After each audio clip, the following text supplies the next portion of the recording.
Hello everyone, welcome back to my channel Hinapal AIIMS. I hope सब बहुत बढ़िया होंगे और आप लोगों की प्रिपरेशन भी बिल्कुल बढ़िया चल रही होगी। सो आज की वीडियो है सीयूईटी के ऊपर, क्योंकि सीयूईटी एग्जाम के फॉर्म आउट हो चुके हैं और इस वीडियो में आपको बताऊंगी जितनी भी इंपॉर्टेंट इन्फॉर्मेशन आपको पता होनी चाहिए इस एग्जाम से रिलेटेड। तो बिना किसी देरी के चलो इस वीडियो को शुरू करते हैं। चलो स्क्रीन पे देखिए कि आप कब से कब तक फॉर्म भर सकते हैं, कब आपकी करेक्शन विंडो ओपन होगी, कब से कब तक आपका एग्जाम चलेगा। तो हमारा जो हमारा जो एप्लीकेशन फॉर्म है आप लोग फिल कर सकते हैं 3 से 30 जनवरी तक, ठीक है। और इसकी जो फीस है, ट्रांजैक्शन ऑफ फी जो है आपकी, वो आप कब तक करोगे? 31 जनवरी तक आप जो है कर सकते हैं, ठीक है। दिस वन करेक्शन आपके 2 से 4 फरवरी तक ओपन होंगे। अनाउंसमेंट की हम बात करें, announcement of the city examination वो बाद में पता चलेगा। डाउनलोडिंग ऑफ एडमिट कार्ड जो है वो भी आप लोगों को ये सब जो है बाद में पता चलेगा, ठीक है।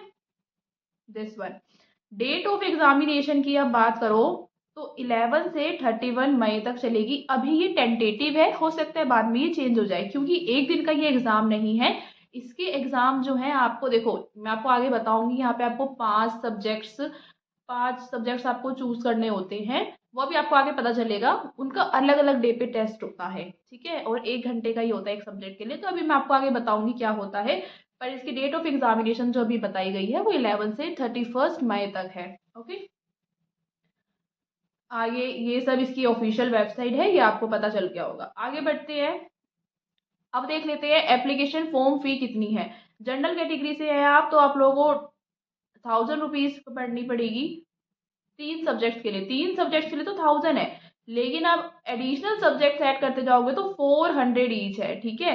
मतलब 3 सब्जेक्ट्स आपने चूज करे हैं तो आप लोग की एप्लीकेशन फी 1000 हो गई। बट अगर आप अलग से और सब्जेक्ट्स कर रहे हो तो आपको 400 ईच सब्जेक्ट देना पड़ेगा। और ओबीसी और ईडब्ल्यूएस के लिए 900 है, SC ST पीडब्ल्यू के लिए 800 है, ठीक है। उन एडिशनल सब्जेक्ट्स के लिए क्या है, ईडब्ल्यूएस के लिए ये देखो, दिस वन 375, और SC ST के लिए 350, ठीक है। और आउटसाइड इंडिया से कोई है तो 4500 है, और इस सब्जेक्ट के लिए 1800 है। तो ये आपका है एप्लीकेशन फॉर्म। ये इन्फॉर्मेशन बुलेटिन आपको इनकी ऑफिशियल वेबसाइट पर ही मिल जाएगा। ऑफिशियल वेबसाइट का लिंक मैं डिस्क्रिप्शन में ऐड कर दूंगी, बाकी आपको स्क्रीन पे भी दिख जाएगा, ठीक है।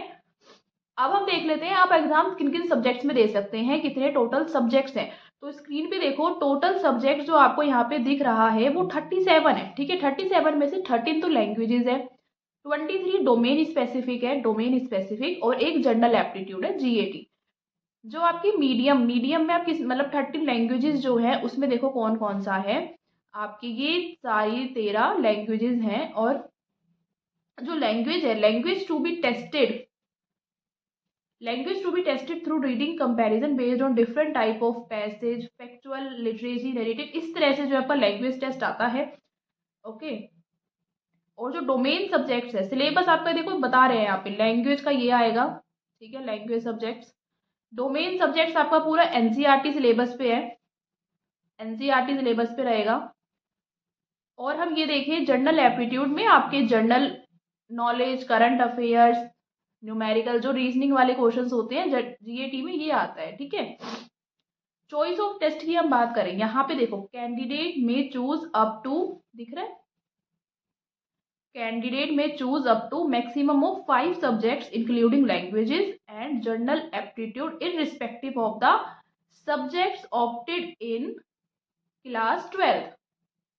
5 सब्जेक्ट्स आपको लेने हैं, 5 में से 2 तो आपकी यही है, लैंग्वेज है एक, और जनरल एप्टीट्यूड टेस्ट हो गया। ये 2 आप तो यही लो, कोई भी एक लैंग्वेज ले लो, एक GAT ले लो, और एक हो गया आपका 3 सब्जेक्ट्स में से आपके जो आपके 12th में मेन है। अगर आप PCB स्टूडेंट हो तो PCB, PCM के हो तो PCM, कॉमर्स के हो तो कॉमर्स वाला जो भी आपके मेन सब्जेक्ट्स है 3 आप वो ले लो। इसी तरीके से आप सब्जेक्ट्स लेंगे, ठीक है। मार्किंग स्कीम की हम बात करें तो एक आंसर सही करने पे आपको 5 मार्क्स मिलेगा, दिख रहा है आपको 5 मार्क्स।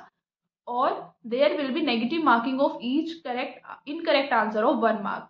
+5 आपको +5 सही करने पे मिलेगा, और -1 यहाँ पे नेगेटिव मार्किंग है।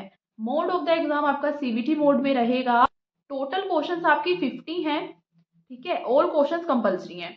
ड्यूरेशन क्या है, एक पेपर की 60 मिनट है। ओके, अब यहाँ पे एक पॉइंट है, ये जो ऊपर था ना, आप 5 सब्जेक्ट जो चूज करोगे, ये नहीं है कि आपको 5 करना ही करना है, में अप टू 5 सब्जेक्ट्स है, लेकिन आप लोगों को करना चाहिए क्योंकि जो कोर्सेज हैं आपके, जो आगे आप कोर्स करोगे उसमें मेनली कहीं पे आपके मेन सब्जेक्ट्स मान लिए गए। मान लो आप एडमिशन लेना चाह रहे हो, किसी कोर्स में एडमिशन लेना चाह रहे हो आप, ठीक है, उसमें आपकी पीसीबी तो मांगा है, हो सकता है किसी में लैंग्वेज मांग लिया जाए, हो सकता है किसी में जनरल एप्टीट्यूड टेस्ट मांग लिया जाए, है ना। तो इसलिए आपको मेन अपने 12th वाले टेस्ट, वो जो सब्जेक्ट्स आप लेके चलो, प्लस ये दोनों आप और इंक्लूड कर लो, तो ये आप एक सेफर साइड में हो जाओगे, जिसमें आपके मैक्सिमम कोर्स जो है वो कवर हो जाएगी। ठीक है, ओके, आगे बढ़ते हैं। अब देख लेते हैं एलिजिबिलिटी क्राइटेरिया क्या है। एलिजिबिलिटी आप लोगों का 12th पास होना चाहिए, क्योंकि आपके जो डोमेन सब्जेक्ट्स हैं अपने 12th के बेसिस पे ही आप सिलेक्ट करेंगे, तो 12th पास, और कोई एज लिमिट यहाँ पर नहीं है। ठीक है, प्लस आप लोगों का जो सिटी चॉइस है वो ऑल ओवर इंडिया पड़ता है, तो ये आपको मैं बताऊंगी जब मैं नेक्स्ट वीडियो लेके आऊंगी कि सीयूटी का एप्लीकेशन फॉर्म आपको कैसे भरना है। प्लस अगर आप लोग ये नहीं पता है कि सीयूईटी एग्जाम देकर आप कौन कौन से इंस्टीट्यूट में एडमिशन ले सकते हैं, ठीक है, कितनी सेंट्रल यूनिवर्सिटीज़ हैं, कितनी प्राइवेट हैं, कितनी स्टेट लेवल यूनिवर्सिटीज़ हैं, ये सब आपको इनकी वेबसाइट पे मिल जाएगा। आप स्क्रीन पे देख लो, मैं दिखा देती हूँ। देखो, हम ये वेबसाइट पे गए, ये यूनिवर्सिटी टैब पे जब आप क्लिक करोगे तो यहाँ पे आपको सारी यूनिवर्सिटीज़ खुल जाएंगी। ठीक है, एक एक पे क्लिक करो, सारी यूनिवर्सिटीज़ आ गई, फिर आप पर्टिकुलर यूनिवर्सिटी पे आप क्लिक करेंगे ना, तो यहाँ पे आपको मिल जाएगा कितने, ये यूनिवर्सिटी कौन कौन से कोर्स में एडमिशन देती है, और उन कोर्स में एडमिशन लेने के लिए आपके पास कौन कौन से सब्जेक्ट के मार्क्स होने चाहिए। ठीक है, तो बेसिकली अगर आपने सीयूईटी एग्जाम दे दिया है तो सीयूईटी का एडमिशन से लेना देना नहीं है, ये सिर्फ एक इन्होंने एग्जाम कंडक्ट करा दिया, इसके बाद आपको कॉलेज जाना होता है, वो जोन जोन से सब्जेक्ट के आपके मांगेंगे नंबर, उस बेसिस पे वो आपको एडमिशन देते हैं। ठीक है, तो ये यहाँ पे जो है पूरा प्रोसेस है एक कॉलेज में एडमिशन लेने का। मान लो आपने 5 सब्जेक्ट्स में दिया है, पर आप किसी इंस्टीट्यूट में गए, वहाँ पे सिर्फ आपके पीसीबी के मार्क्स मांग रहे हैं, या फिर मान लो अगर आप कहीं पे बोल रहे हैं कि आप बायोलॉजी का मार्क्स दिखा दो और लैंग्वेज का मार्क्स दिखा दो और जीएटी का मार्क्स दिखा दो, तो आपको सिर्फ वो 3 देने होंगे, उन्हीं की मार्कशीट आपको देनी होगी। उस बेसिस पे आपको फिर वो टोटल करेंगे, उनकी जो कट ऑफ गई होगी, आपने कट ऑफ क्वालिफाई कर ली, तो उस बेसिस पे आपको वहाँ पे एडमिशन मिल जाएगा। तो इस तरीके से होता है, इसलिए आपको सारे सब्जेक्ट देने होते हैं, जिससे कि आप के पास ऑप्शंस खुल जाएं अलग अलग कोर्सेज में एडमिशन लेने के लिए।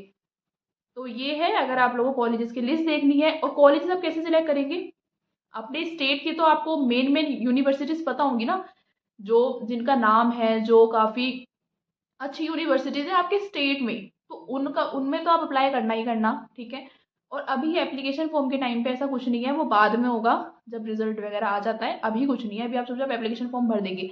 बस मैं बता रही हूँ कि जब ये चीज़ करी जाएगी तो आप एक तो अपने स्टेट की जितनी भी नामी इंस्टीट्यूट्स हैं वो, प्लस सेंट्रल यूनिवर्सिटीज़ में भी जितनी है, ठीक है, आप दिल्ली की भी भर सकते हो, डीयू वगैरह, तो ये सारे बेस्ट इंस्टीट्यूट्स हैं। अगर आप लोगों को अगर और भी कुछ डाउट रह जाता है, किसी को कुछ स्पेसिफिक पूछना हो कि कौन सा कोर्स किस यूनिवर्सिटी में है, क्या है, वो आप मुझसे कमेंट में पूछेंगे, आगे वीडियोस पर आएगी। बट नेक्स्ट वीडियो में लेके आ रही हूँ कि सीयूटी का एप्लीकेशन फॉर्म आपको कैसे भरना है। ठीक है, तो मिलते हैं नेक्स्ट वीडियो में, तब तक के लिए आप अच्छे से पढ़ते रहिए। Okay, bye bye.